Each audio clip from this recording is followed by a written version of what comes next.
clinical examination of the newborn, we may get some clues. Very often, the examination may be relatively unremarkable also. But if you find microcephaly, this is defined as a head circumference which is less than -2 standard deviation. This can be a clue for underlying glucose transporter deficiency.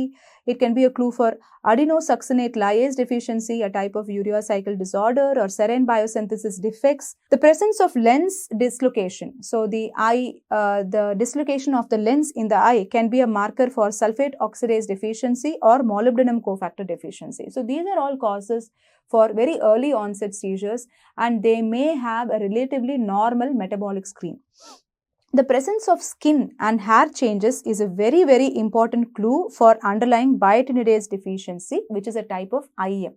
So remember, biotinidase deficiency will present with abnormal skin and abnormal hair. Dysmorphism of any nature. So if the baby is having low set ears or abnormal looking eyes in the form of hypertelorism, if there is a mongoloid slant, if there is a relatively abnormal looking mouth with a downward slant of the lips, or if the baby is having high arched palate, all these can be telltale signs of an underlying chromosomal disorder, which can also predispose to neonatal seizures. If you find neurocutaneous markers, they may be helpful to make a diagnosis of conditions like neurofibromatosis or tuberous sclerosis.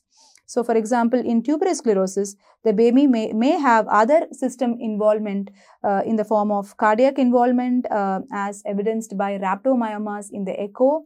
There can be skin changes in the form of ash leaf macules, shagreen patches, and the baby may also develop CNS involvement in the form of astrocytomas and renal angiomyolipomas.